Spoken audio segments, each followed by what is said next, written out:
Nah, di sini ada soal limit X mendekati Q.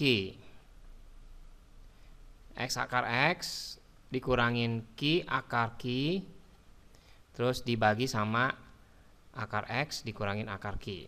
Ya, kita kali aja mas kawannya lagi. Kita coba nih. Jadi kita kali akar X ditambah akar Q per akar X ditambah akar Q, ya.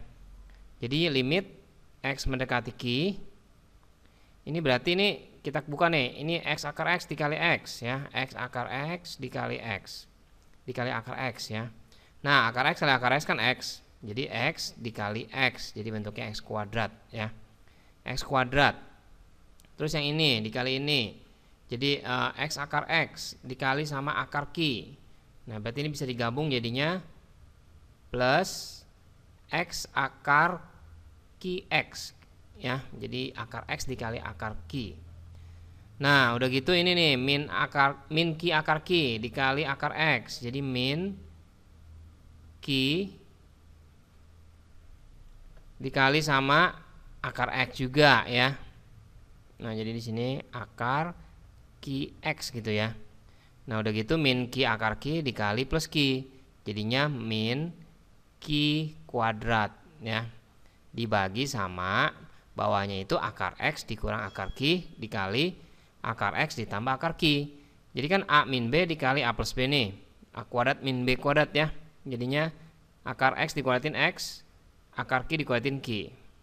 Nah, udah gini limit X mendekati Q sini. Ini kita kelompokin nih. Jadi ini ada X kuadrat dikurang Q kuadrat. Terus yang ini nih ada apa? Di sini nih akar QX, di sini ada akar QX. Nah, kita bisa kelompokin nih di plus, ya. Akar QX-nya kita keluarin, ya. Berarti tinggal X min Q gitu, ya.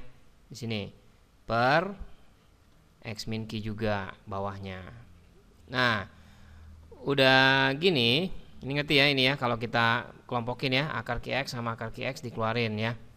Nah, udah gitu kita buat begini. Limit X mendekati Q. Kan X kuadrat min Q kuadrat sendiri kita bisa jabarkan X min Q dikali X plus Q ditambah lagi akar QX X min Q, ya, per X min Q gitu. Nah, berarti di sini nih ada komponen yang kita bisa kelompokin lagi nih. Yang ini X min Q, di sini juga ada X min Q, ya. Jadi kita buat limit X-nya mendekati Q. Ini kita keluarin nih X min Q-nya kita keluarin, ya. Nah, berarti tinggal X tambah Q ditambah akar QX per X min Q. Nah, gitu, ya. Karena kalau kita misalnya kita X min Q-nya nih, ya, satu grup ini nih, X min Q-nya kita kaliin X plus Q yang ini, ntar kan jadinya balik lagi, ya, ini. Jadi kita nggak ngubah soal, ya, kita cuma ngubah bentuknya aja. Nah, terus X min Q-nya kalau dikaliin sama akar QX, ntar jadinya akar QX X min Q gitu, ya, ini. Berarti dari sini kita bisa coret nih X min Q-nya. Nah, kita masukin katanya X-nya mendekati Q. Berarti X-nya kita ganti Q. Q ditambah Q, ya, ini Q ditambah Q ditambah sama akar dari Q kali X. Berarti Q kali X sama aja Q kali Q. Q kali Q kan Q kuadrat nih. Q kuadrat diakarin kan berarti Q juga, ya. Nah, otomatis Q ditambah Q ditambah Q. Jadi jawabannya 3Q. Jadi jawabannya 3Q, ya. Jawabannya yang itu yang E, ya.